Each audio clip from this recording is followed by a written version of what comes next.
আসসালামু আলাইকুম। আমার আজকের এই ভিডিওতে আপনাকে স্বাগত।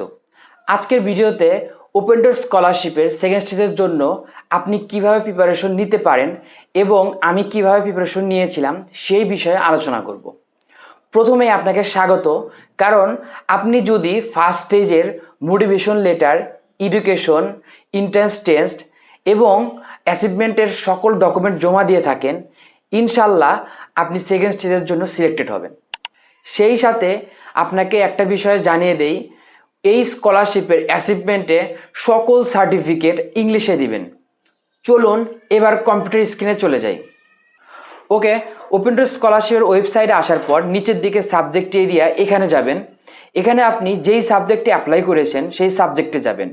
এরপর এখানেই কিন্তু আপনার সকল track, bachelors, masters, doctoral, postdoctoral এর একটা ডেমো কোশ্চেন এবং আপনার সাবজেক্টের সিলেবাস পাবেন।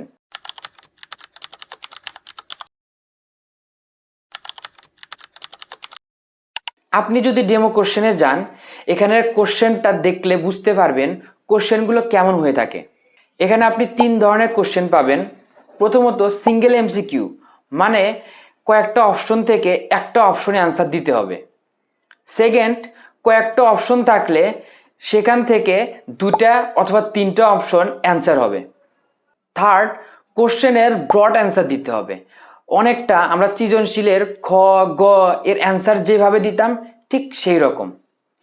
আপনি অবশ্যই ডেমো কোশ্চেনটা ভালোভাবে দেখে নেবেন এবং সেগুলো সলভ করবেন, তাহলে কোশ্চেন কেমন হার্ড হয় নাকি ইজি হয় সেগুলো বুঝতে পারবেন।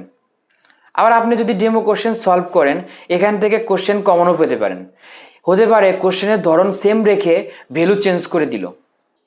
এখন আপনাদের যদি সিলেবাস বা কি পড়বেন সেটা দেখাই। অবশ্যই এখানে ভালোভাবে বোঝার চেষ্টা করবেন। আপনি যেই সাবজেক্টে এক্সাম দিবেন সেটা দেখার জন্য আপনি মোটিভেশন লেটারে যাবেন। এখানে আপনি ডোমেইন সিলেক্ট করেছেন, সেখানে আপনি ফিল্ড অফ সায়েন্স কি দিয়েছেন সেটা দেখে নেবেন। আমারটা যদি দেখাই, এখানে আমার সাবজেক্ট ইঞ্জিনিয়ারিং অ্যান্ড টেকনোলজি এবং field of science mechanical engineering. একইভাবে আপনি কি সিলেক্ট করেছেন সেটা দেখে নেবেন। এরপর আপনি সাবজেক্ট এরিয়াতে আপনার সাবজেক্টে এসে প্রোগ্রাম অফ সাবজেক্ট এরিয়ার মধ্যে যাবেন। এরপর আপনি খুঁজবেন আপনার সাবজেক্ট কত নাম্বারে আছে। এখানে আমার সাবজেক্ট 5 নাম্বারে আছে এবং আমি সেখানে চলে যাব। ঠিক একইভাবে আপনিও ফিল্ড অফ সাবজেক্টে যাবেন এবং খুঁজে বের করবেন আপনার ফিল্ড অফ সাবজেক্ট কত নাম্বারে আছে এবং সেখানে চলে যাবেন। এখানে আমার 20টা টপিক কভার করতে হবে ম্যাথমেটিক্স এবং ফিজিক্স নিয়ে, আর এইটুকুই হচ্ছে আমার সিলেবাস। আপনি ঠিক এইভাবে আপনার সিলেবাস খুঁজে বের করতে পারবেন এবং সেই টপিকগুলো প্রিপারেশন নেবেন। একটা বিষয় অবশ্যই মনে রাখবেন, আপনি এখানে যতগুলো ফিল্ড অফ সায়েন্স দিবেন ততগুলো আপনাকে কভার করতে হবে এবং ওইগুলো থেকেও কোশ্চেন আসবে। এখন আপনার মনে কোশ্চেন আসবে এগুলো পড়বো কোথা থেকে। প্রথমত এই টপিকগুলো আপনি যেখান থেকে ইচ্ছা পড়তে পারেন। এক্ষেত্রে আপনি চ্যাট জিপিটি এর হেল্প নিতে পারেন। দ্বিতীয়ত, আপনি যদি একটু নিচে আসেন, রিকমেন্ডেড রিডিং নামে সেকশন আছে, সেই সেকশনে যাবেন। এখানেও আপনি আপনার ফিল্ড অফ সায়েন্স যেটা দেওয়া সেখানে যাবেন।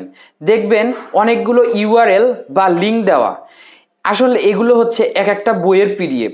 এখানে কিছু কিছু ফ্রিতে পাবেন, আবার কিছু আছে আপনাকে পে করে পড়তে হবে। সো এই দুটা ওয়েতে আপনি সিলেবাস দেখে প্রিপারেশন নিতে পারেন। আশা করছি আমি আপনাকে মার্কিং, কোশ্চেন টাইপ, সিলেবাস এবং কোথা থেকে পড়বেন এই বিষয়গুলো বোঝাতে পেরেছি। এরপরে যদি কোশ্চেন থাকে অবশ্যই কমেন্ট করবেন অথবা আমার পেজে নক করতে পারেন। দেখা হবে নতুন ভিডিওতে। আসসালামু আলাইকুম।